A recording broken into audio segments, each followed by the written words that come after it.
Bonjour mes chers keynésiens. Quand il y a une crise économique, donc presque toutes les décennies en fait, on la compare souvent avec la crise de 1929. On compte plus les articles qui disent que cette crise économique du Covid-19, c'est la plus grande crise économique depuis 1929. Il peut donc être intéressant d'analyser les anciennes crises économiques pour pouvoir mieux réagir aux nouvelles. Mais justement, un économiste anglais considéré comme le plus grand économiste du XXe siècle, nommé John Maynard Keynes, a un avis sur les façons de gérer ces crises économiques. Keynes est né à Cambridge, en Angleterre. Quand il était petit, il a dû faire son éducation à domicile à cause de problèmes de santé, mais à 8 ans et demi, il entre à l'école. Il était le meilleur de sa classe en maths. Ses résultats sont si impressionnants que le directeur de son école était confiant qu'il pouvait intégrer le collège d'Eton, une des institutions les plus prestigieuses du monde. 12 premiers ministres anglais y sont déjà allés, y compris le premier ministre actuel Boris Johnson. Il quitte plus tard l'école pour en rejoindre une autre. Il se prend de passion pour la philosophie, mais Alfred Marshall lui supplie de se lancer dans l'économie. À la fin de ses études, il devient employé de bureau au bureau de l'Inde. Mais ça a fini par l'ennuyer, donc il démissionne pour refaire des études. En 1909, il écrit son premier article économique qu'il avait publié dans The Economic Journal, qui est un peu le Nature de l'économie. En 1911, il a réussi à devenir éditeur de ce journal, et en 1913, il publie son premier livre nommé Monnaie et finances indiennes. C'est pas son livre le plus connu, mais ça lui permet quand même d'être nommé à la Commission royale de la monnaie et finances indiennes, justement. Au début de la Première Guerre mondiale, le gouvernement a fait appel à Keynes. Les banquiers voulaient la suspension du paiement des épices et de la convertibilité des billets de banque en or, mais Keynes a réussi à convaincre le chancelier que c'était une mauvaise idée, parce que ça nuirait à la réputation de la ville. En 1915, il a réussi à obtenir une position officielle à la trésorerie, où il a réussi à faire des choses plutôt impressionnantes, comme par exemple la fois où il a réussi à récupérer une petite quantité de pesetas espagnoles. L'exploit vient du fait que c'était une monnaie très rare à cette époque. Le secrétaire de la trésorerie a été très heureux d'apprendre ça, mais Keynes a choisi de ne pas lui donner les pesetas et plutôt de les vendre. Il a pris la bonne décision, parce que plus tard, les pesetas sont devenus beaucoup moins rares, ce qui a donc fait baisser leur valeur. Son succès l'a amené à devenir le représentant de la trésorerie pour la conférence de Versailles en 1919. Les Alliés voulaient que les réparations soient les plus hautes possibles pour rembourser le coût de la guerre. Et puis guerre ou pas, c'est toujours bien d'avoir des sous. Mais selon Keynes, si le traité était trop sévère, l'Allemagne perdrait beaucoup de son potentiel économique et importerait moins, ce qui endommagerait l'économie globale, en plus de plonger des Allemands innocents dans la pauvreté. Cependant, son poste ne lui offrit que très peu d'importance durant les négociations. Ceux qui prenaient vraiment les décisions, c'étaient les leaders des 3 pays principaux des Alliés.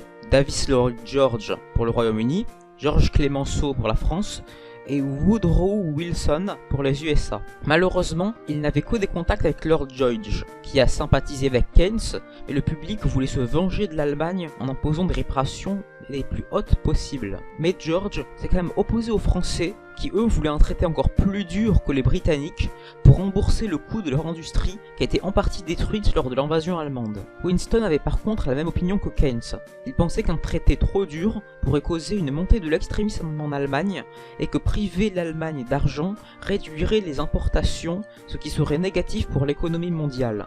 Mais il doit céder face à la pression britannique et française. Vers la fin de la conférence, Keynes a concocté un plan pour aider l'économie de l'Allemagne et de l'Europe centrale, et qui aurait fini par être bénéfique pour toute l'économie. Le problème, c'est que ça aurait coûté cher aux États-Unis, qui ont du coup refusé. C'était assez proche du plan Marshall que les USA ont effectivement mis en place à la fin de la Seconde Guerre mondiale. Mais Keynes a été tellement dégoûté qu'il quitte la trésorerie.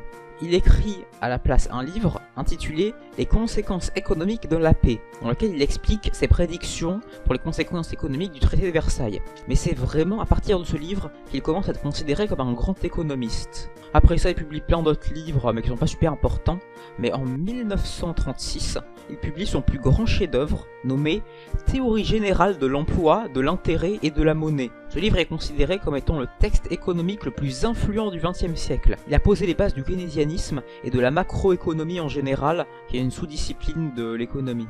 Keynes essaye de remanier l'économie classique, qui n'a pas su réagir à la crise de 1929. Avant cette crise, la plupart des fluctuations économiques étaient liées à l'offre. Par exemple, s'il y avait une grosse sécheresse, la production de nourriture allait diminuer et son coût allait augmenter.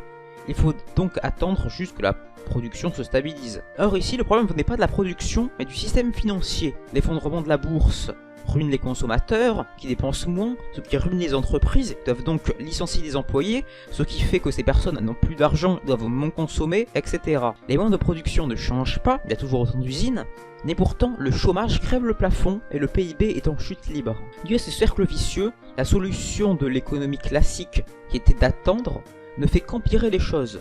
Selon Keynes, le gouvernement doit mener une politique très interventionniste pour stimuler l'économie par tous les moyens possibles. Si les consommateurs ne dépensent plus, le gouvernement doit le faire. Il arrive à ses conclusions avec des maths que je ne vais pas développer dans cette vidéo parce que c'est quand même assez compliqué. Ce cercle vicieux est expliqué par un concept assez important du keynésianisme et de la macroéconomie en général qu'on appelle l'effet multiplicateur. Si quelqu'un reçoit de l'argent, il va en dépenser une partie et en épargner une autre.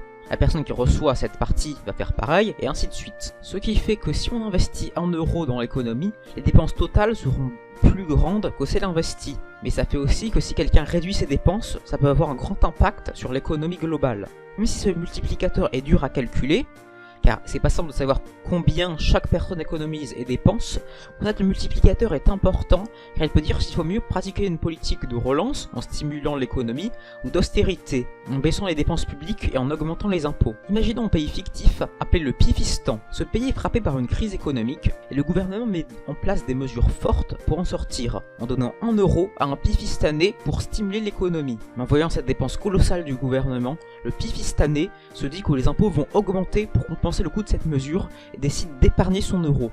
Dans ce cas-là, la mesure sera inefficace car le gouvernement a dépensé de l'argent mais l'économie n'a pas été stimulée. Maintenant voyons notre pays fictif, la République du Pif.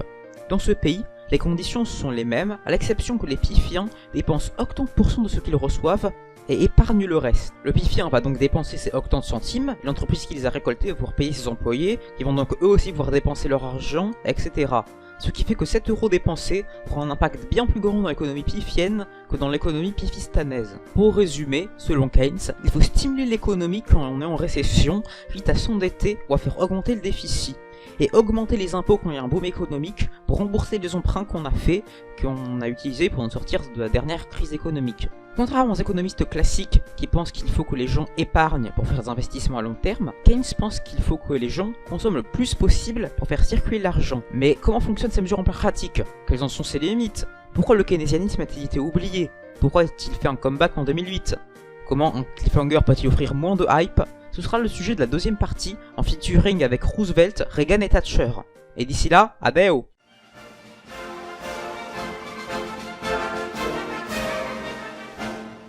Si tu as aimé cette vidéo, n'économise pas ton pouce bleu et dépense-le sur cette vidéo pour stimuler l'économie et nous sortir de la crise.